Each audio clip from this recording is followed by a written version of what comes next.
지옥의 전사 치우 그는 인간계의 간방에 위치한 배달족의 수호신이다. 주 간방 여덟 방에서 정북과 정동 사이에 위치한 동북방 지역을 일컫는 말. 살아생전에 우두머리 투구를 쓰고 전장을 종횡무진 누비던 치우, 그가 전신으로 불리게 된 데에는 그럴 만한 까닭이 있다. 치우는 도리 28행성 현암천에서 산왕 대신을 지닌 전력이 있다. 그러니 그 역시 따지고 보면 외계에서 도솔천으로 넘어온 경우가 된다. 그런데 사실 지구상의 모든 인간은 그 뿌리를 추적해보면 외계의 영혼이 침팬지의 몸속에 심어져서 진화해 온 것이 아니던가. 그렇기에 엄밀히 따지면 지구인이니 외계인이니 하는 구별 따위는 큰 의미가 없다. 누구라도 가릴 것 없이 먼저 이주해 와서 지구의 문화권에 융화되면 그가 토착신이 되는 것이다. 치우가 바로 그런 경우인지라 그가 도솔천의 주인임을 내세우는 것도 그리 틀린 말은 아니었다. 치우의 족적을 더듬어 보는 것도 의미는 있겠다. 왜냐? 그 이동 경로와 삶을 통해 도솔천에 흐르는 역사의 한 줄기를 바라볼 수 있으니. 치우가 현암천에서 산신 노릇을 할 적에 자신이 속한 나라가 이웃나라의 침공을 받아 멸망당하는 일이 있었다. 그러거나 말거나 인간계의 일은 그들이 알아서 하면 된다. 그런데 이런 주의가 차원의 질서에 편승하는 엄연한 천지의 이법일진데 치우는 그렇지가 않았다. 그는 육신을 벗고 산신이 되었어도 자신의 민족과 자손을 끔찍히 아꼈고 그런 그였기에 울분을 참을 수가 없었다. 그래서 자신의 뜻에 동참하는 신선들을 규합하여 이웃나라의 원궁에 쳐들어갔다. 원궁이라면 수십 개의 상궁을 거느리고 있는 한 나라의 통치기구이다. 치우는 사실 무기를 잡아본 적도 없는 일개 학생에 불과했다. 걸 줄이나 읽을 줄 아는 유약한 산신이었지만 만국의 현실 앞에 분기로서 떨쳐 일어났던 거였다. 그래도 그의 주변엔 무기를 잡아본 경력이 있는 신선들이 꽤 있었고 덕분에 인간계의 나라는 빼앗겼지만 성계에서는 도리어 적국의 원궁을 점령할 수 있었다. 일찍이 어느 행성에서도 유래를 찾아볼 수 없는 초유의 사태가 발생했으니 이 일은 도리천단 전역으로 퍼져 오래도록 화제거리가 되었다. 인간들이 거주할 땅을 잃으니 도리어 신선들이 적의 원궁을 쳐서 빼앗았다. 원궁이란 현암천 천궁에서 관할하는 관청이다. 치우는 그런 사실에 아랑곳하지 않고 그것을 점령하여 인간계에서 발생한 만국의 분풀이를 대신했다. 이 소식을 전합한 천궁에서는 즉시 전존신장들을 보내 이번 사태의 주범들을 남김없이 잡아들이도록 했다. 전존신장들이 원궁에 나타나자 치우와 그 무리들은 힘 한 번 제대로 못쓰고 모조리 붙잡히고 말았다. 그들은 즉시 천궁의 재판에 회부되었고 치우가 주동자임이 밝혀지자 그를 제외한 다른 신선들은 모두 석방이 되었다. 치우는 반성의 기미는커녕 자신의 백성을 보호하지 못한 자책감에 분노를 사귀지 못하고 있었다. 이런 그를 풀어준다면 제2의 분란이 일어나지 않으라는 법이 없었다. 그래서 재판을 맡았던 청관은 고심 끝에 그를 선계에 있는 지옥, 즉 선옥으로 보내 잠시 동안 가두어 놓도록 했다. 대개 고초를 치르다 보면 정신을 차리는 법이니 말이다. 치우는 처결에 따라 전존신장들에 이끌려 선옥으로 넘겨졌고 그곳에서 무려 1000년 동안 구금되어야 했다. 음침하고 혼탁한 선옥에서 오랜 세월을 갇혀 있을 생각을 하니 끔찍했다. 하지만 치우는 자신이 한 일에 대해 일모의 후회도 들지 않았다. 민족을 보호하지 못한 자신의 무능함을 질책하며 이런 고통점은 얼마든지 달게 받으리라 다짐에 다짐을 거듭했다. 치우가 갇힌 방은 제17호 감옥으로 온갖 협작꾼들을 모아놓은 곳이었다. 거기가 영역 5천의 신선들인데 어떻게 신선이나 돼서 이런 흉포한 성정들을 지냈는지 의문이 들지 않을 수 없었다. 사실 이들 대부분은 전쟁을 즐기던 자들로서 무공을 닦던 도중 단전과 운기에 모종의 변화가 발생하면서 신선이 된 자들이었다. 욕 못된 것이 이묵이라고 신선의 몸을 지녔으면서도 성정은 그에 한참 못 미치고 있었던 것이다. 흔히 지옥하면 펄펄 끓는 가마솥이나 불구덩이, 독사가 들끓고 서슬퍼런 칼날이 솟아난 곳을 떠올리기 마련이다. 그런데 생각해보라. 죄지은 불쌍한 영혼들을 데려다가 온갖 고통과 학대를 가하는 것이 과연 바람직한 행위인지를, 천국과 지옥이란 인간들을 선행으로 이끌려는 당근과 채찍일 뿐이다. 선악이란 무자르듯 그렇게 쉽게 판별할 수 있는 것도 아니고 그것을 통해 가혹한 형벌을 가한다고 해서 해결될 문제도 아니다. 대개 지옥이란 문제 있는 신들을 일정 기간 동안 특정 공간에 가두어 놓는 것이 전부이다. 다만 비슷한 문제 성향의 신들을 한 공간에 모아놓다 보니 그 자체로 견디기 힘든 상황이 조성된다. 이것이 지옥의 끔찍한 형벌인 셈이다. 치우는 17호 감옥에 들어서자마자 어디서 날아왔는지도 모를 주먹 세례를 받고 고꾸라졌다. 얼마 뒤 깨어났으나 이번에는 누군가에 의해 옆구리를 심하게 걷어차였다. 그 이후에도 이유 없이 구타를 몇 차례 더 당했는데 뒤에야 한 일이지만 신입이면 오래 치르게 되는 일종의 신고식이었다고 한다. 치우는 기맥 몇 군데가 손상됐는지 숨막히는 통증이 온몸으로 퍼졌다. 잔뜩 구겨진 얼굴로 두려움을 억누르며 감방의 이곳저곳을 훑어봤다. 여기저기에 조그만 간이 침대들이 널려있고 몸을 움직일 수 있는 여유 공간은 턱없이 부족해 보였다. 그럼에도 감방 한가운데 널찍한 공간이 비워져 있었다. 이곳을 장악하고 있는 자라면 필시 저곳을 자신의 거처로 삼을 수도 있을 텐데 그대로 방치되어 있었다. 치우는 가능하면 이곳의 신들과 눈을 마주치지 않으려고 좀 더 구석진 곳으로 파고들었다. 이런 한심한 자들과 친해져서 좋을 일이 없다고 생각한 거였다. 그런데 잠시 뒤 커다란 소란이 일어나자 관심을 끄려 해도 자꾸만 시선이 그쪽으로 쏠렸다. 싸움이 일어났는데 한 곳도 아닌 여기저기서 불이 번지듯 퍼져나가더니 완전 난장판이 돼버리고 말았다. 이곳에 있는 신들의 심성을 보니 조금도 가만히 있으려 하지 않았다. 툭하면 서로들 건드리고 시비가 붙고 그러다 치고받고 난리를 피워댔다. 누가 싸우기라도 하면 코를 골며 자빠져 자던 놈들까지 벌떡 일어나 싸움 구경에 열불을 올린다.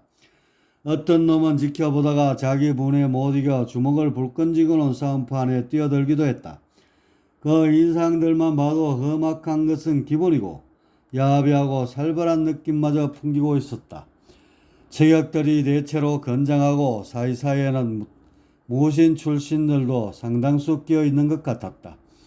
아무리 비교해봐도 자신이 제일 허약해 보였다.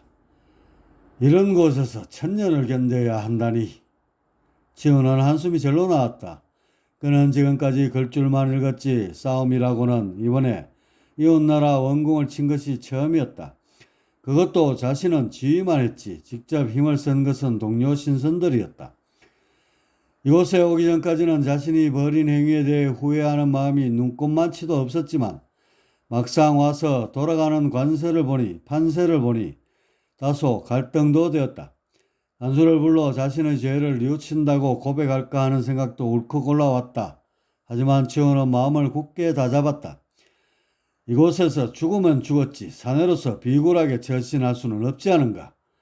치우는 내면의 갈등을 수습하며 한쪽 귀퉁이에 자신의 거처를 잡고는 누구의 눈에라도 띄세라 조용히 웅크려 있었다. 그렇게 꼼짝없이 몇 날 며칠을 보냈다. 시간이 지날수록 감방의 생활은 더욱더 큰 고통으로 다가왔다. 죽고 싶은 생각까지 치밀어 오를 정도였으니 하지만 죽을 방법이 없었다. 3차원 인간계에서는 마음대로 죽을 수 있지만 이곳에서는 그것이 불가능했다. 누군가가 자신의 기맥을 산산조각 내 혼비백산시킨다면 모를까. 하지만 그것도 엄밀히 보면 사고체계가 망가져 바보 병신이 된 것이지 죽은 것은 아니다. 이런 생각을 하고 있을 때 깡마른 체형에 군데군데 문신을 하고 있는 한 사내가 다가왔다. 뱁새의 눈에 매부리 코를 달고 있는 마달이라 부르는 협작꾼이었다. 이봐 새님, 자네 눈엔 이곳이 지옥으로 느껴지겠구만. 웃기는 얘기 아닌가? 이곳이 지옥이 아니라면 도대체 뭐란 말인가? 보기에 따라서는 지옥이 될 수도 있고 천국이 될 수도 있지. 저쪽을 한번 보게나. 마달이 방 한가운데를 가리켰다. 치우가 고개를 살짝 돌리면서 조심스럽게 쳐다봤다. 두 명이 치고받고 싸우고 있고 그 주변엔 신들이 구름처럼 몰려 환호성을 올리며 길길이 날뛰고 있었다. 그들 모두 무척이나 행복에 겨워하는 표정들이었다. 저 낯짝들 보이지? 싸워서 공력을 높이는 데 목표를 두면 이곳만큼 살기 좋은 곳이 없지. 서로 돌아가면서 싸우고 질릴 것 같으면 새로운 죄수들이 들어오고 말이야. 매일매일 원하던 싸움을 실컷 하면서 지낼 수 있으니 이보다 더 살기 좋은 곳이 어디 있겠는가. 치우는 기가 막혔다. 싸워도 그냥 싸우는 것이 아니었다. 거의 초죽음이 될 때까지 잔혹하게 팬다. 때리는 놈이나 맞아 신음하는 놈이나 다들 이런 생활이 좋다는 것이다. 완전히 헷가닥 돋은 놈들이다. 세상의 미친놈이란 미친놈은 모조리 쓰러다 이곳에 몰아넣은 게 분명하리. 그런데 왜 하필 나를 이런 곳에 넣은 것인가? 도대체 왜? 치우는 기가 막히면서도 두려웠다. 하나 더 큰 문제는 앞으로 이런 놈들과 함께 살아야 한다는 것이다. 그것도 1000년 동안. 이봐, 뭔 생각을 그렇게 해. 이제 내일이면 자네 차례야. 원하든 원하지 않든 무조건 싸워야 해. 그게 이곳의 규칙이야. 치우는 소스라치게 놀라 얼굴에 경련이 일어났다. 무조건 싸워야 한다니 이건 또 무슨 회개한 말인가? 표정을 보아하니 아직까지도 상황 파악이 안 되나 보군. 생각해봐. 여기 있는 모든 신들이 자네처럼 구석에 가만히 처박혀 천년 만년을 지낸다고. 과연 그 생활이 어떨까? 아마 모두들 숨이 막혀 죽고 싶어 할걸. 단 한 몇 달도 견디지 못할 거야. 지옥이 따로 없다 이 말일세. 하지만 뭔가 재미난 것만 찾으면 얘기는 달라지네.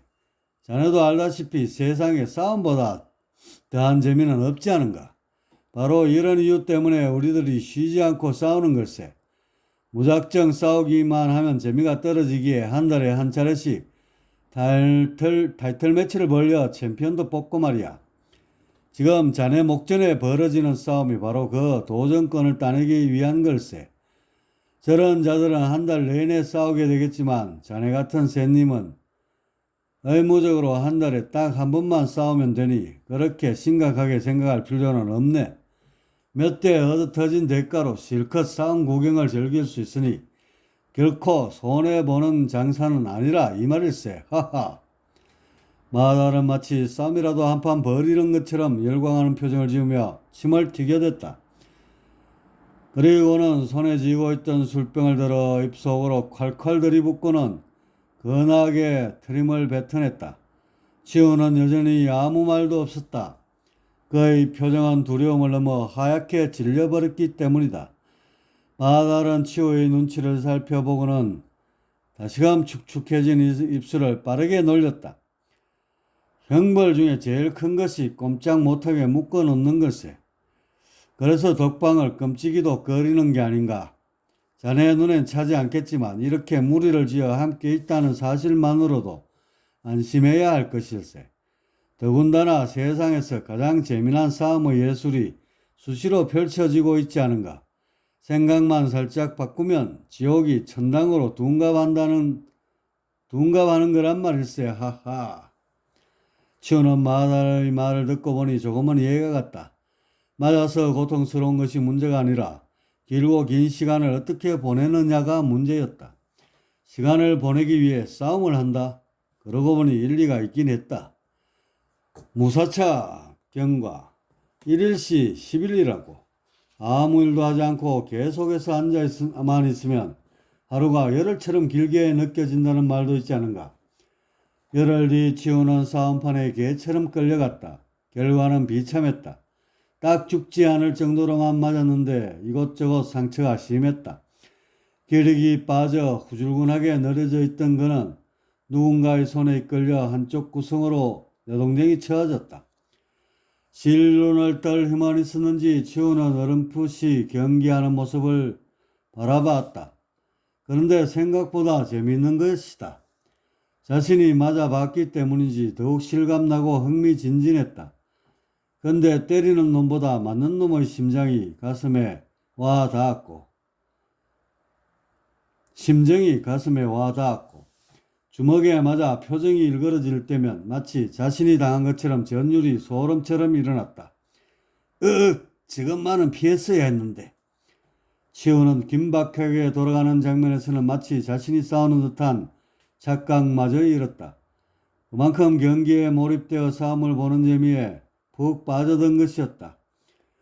그렇게 하루하루가 지나갔다. 싸움은 토너먼트 방식으로 진행됐는데 이제 예선전이 끝나고 본선이 막 시작되었다. 역시 고수들이 출전하니 분위기는 더욱 달아올랐다. 그런데 어느 때부터인지 치오의 눈에 싸움의 기술들이 하나 둘씩 들어오기 시작했다. 저럴 때는 상대의 주먹을 피하려 하지 말고 맞으면서 옆으로 흘렸어야지. 그래야 적의 약점에 바짝 다가설 수 있는데. 치오는 학생 출신이다. 분야를 가르지 않고 도학의 이론들을 섭렵하는 것이 학선이다. 치오는 불도나 선도 이론에도 탁월했지만 특히 회로 분야의 조예가 깊었다. 회로란 쉽게 말해 기운이 흘러가는 통로인데 이것을 분석하고 예측하여 실상에 활용하는 학문이 회로학이다. 치오는 나반존자가 저술한 회로와 신통이란 책을 수십 번도 더 통독했는데 이 덕을 톡톡히 본 것이 지난번에 이웃 원궁을 침공할 때였다. 그는 원궁을 둘러싸고 있는 회로망을 분석하여 그곳에 잠입할 수 있는 루트를 찾아냈는데 이것이 결정적인 승리의 단초를 제공했던 것이다. 어쨌든 치오가 회로의 관점에서 싸움꾼들의 동작을 보니 그림이 얼추 그려졌다. 어느 동작에서 멈추고 어느 시점에 가격해야 하는지가 보였고 특히 취약한 곳이 선명하게 시야에 잡혔다. 치오는 이리저리 눈동자를 굴리며 싸움의 기법이나 특성을 파악해 나갔다. 그는 싸움과 회로가 크게 다르지 않음을 알았다. 싸움의 승리나 성패란 결국 에너지의 흐름을 꺾는 데 있지 않던가. 에너지를 어떻게 효율적으로 써서 상대를 제압하는 자가 관건인데 우선 손실을 입지 않으려면 맞는 것부터 피해야 한다. 불가피하게 맞을 상황이면 살을 주고 뼈를 취해야 한다. 손상이 덜 가는 부위를 내어주고 적의 약점을 취해 단번에 무너뜨리는 게 상책인 것이다. 이렇게 회로를 통한 에너지의 수수작용으로 싸움판을 보니 한눈에 전체상이 들어왔다. 이거 완전 예술인데. 그날부터 치오는 곁눈으로나마 싸우는 장면을 지켜보며 감상을 이어나갔다. 그러다가 어느 때부터인지 부지불식 중 몸이 들썩거리며 동작을 따라하기 시작했다. 큰 동작은 남들의 눈에 띄어 취할 수 없었고 살짝살짝 몸을 털며 머릿속으로 익혀나갔다. 이런저런 싸움의 동작들이 익숙해지자 이젠 일어서서 같은 장소를 왔다 갔다 하면서 흉내를 내기 시작했다. 동작의 폭은 작았지만 머릿속에서는 엄청난 전투가 벌어지고 있었다. 이렇게 한 달이 지나고 다시 치우는 싸움판에 끌려갔다. 상대는 지난달에 8강까지 오른 천태라는 장수였다. 인간일적에 전쟁터를 누비며 명성을 떨쳤던 사내인데 이곳 성계에 와서도 자신을 장수라고 착각하는 자였다. 괴팍한 성격 때문에 한 번은 어느 산신과 싸움이 붙었는데 글쎄 천태가 분기를 참지 못하고 그를 널심패해 준 것도 모자라 상궁 전체를 쑥대밭으로 만들어 놓았다. 업무가 여러 날 마비되다 보니 원궁에서 이를 알아차렸고 그곳에서 파견된 신장들에게 잡혀 이곳 선옥에 갇히게 되었다 한다. 그는 기골이 장대한 데다가 얼굴마저 험악하여 싸기도 전에 상대가 기가 죽곤 했다. 이에 반해 치우는 메마른 체형에 가느다란 목을 달고 있는 유약하기 짝이 없는 샌님이었다. 잠시 뒤 호각 소리와 함께 싸움이 시작되었다. 천태는 상대가 너무 약해 보이자 싸울 맛이 안 나는 모양이었다. 그는 천천히 걸어오더니 마치 어린아이를 혼내주려는 듯 치우를 향해 가볍게 손을 내밀었다. 멱살을 쥐고 땅바닥에 쳐박아 밟아주는 것으로 끝낼 심산이었다. 그가 치우의 멱살을 잡는 순간 치우는 미끄러지듯 천태의 가슴에 붙으며 몇 군데를 가격했다.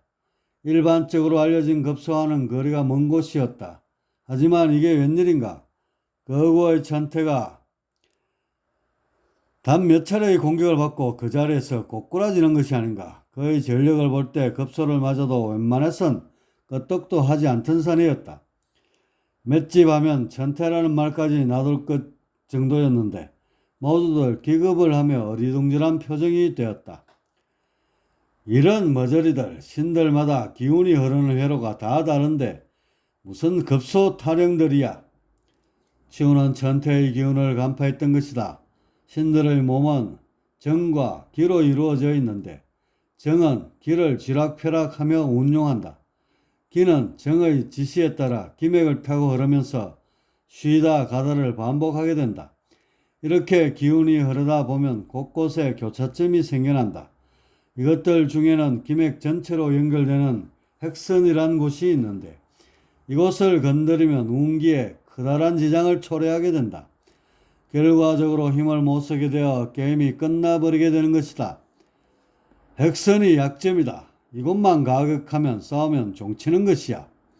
치우가 이처럼 기맥을 회로에 대비하자 신체의 구조가 쉽게 파악됐고 상대의 약점이 한눈에 들어오게 되었다. 치우는 이후 몇 차례의 싸움을 더하고 마침내 챔피언 도전권까지 따냈다. 그러나 다음 날에 벌어진 싸움에선 그의 눈썰미도 소용이 없었다. 상대의 스피드가 너무 빨라 핵선을 공격할 타이밍이 없었다. 죽도록 얻어맞고 뻗었지만 그날은 유난히도 행복하기만 했다. 이제 치우는 자신도 모르게 싸움에 푹 빠져들었다. 지옥에 오기 전에 회로를 가지고 장난치던 재미와는 비교가 되지 않았다. 마달의 말 맞다나 세상에 싸움만큼 재밌는 것은 없을 것만 같았다. 치우가 싸움 실력을 인정받자 모두들 그를 위한 공간을 따로 마련해 주었다. 이곳에서의 지위는 곧 싸움 실력에 따른 거였다. 게다가 스파링 파트너도 생겼다. 치우의 연습 상대가 되면 한 수 배울 수 있기에 자발적으로 지원한 신들이 적지 않았다. 그 다음 달 결국 치우가 새로운 챔피언에 올랐다. 여태껏 살아오면서 지금처럼 장쾌하고 즐거웠던 적이 있었던가? 경우에 따라서는 감옥에 갇혀 있는 것이 좋을 수도 있겠다는 생각이 들었다. 치우는 왜 죄수들이 이곳을 가리켜 천국이라고 하는지 뼛속 깊이 납득하게 되었다. 치우는 그렇게 싸우면서 꼬박 100년을 보냈다.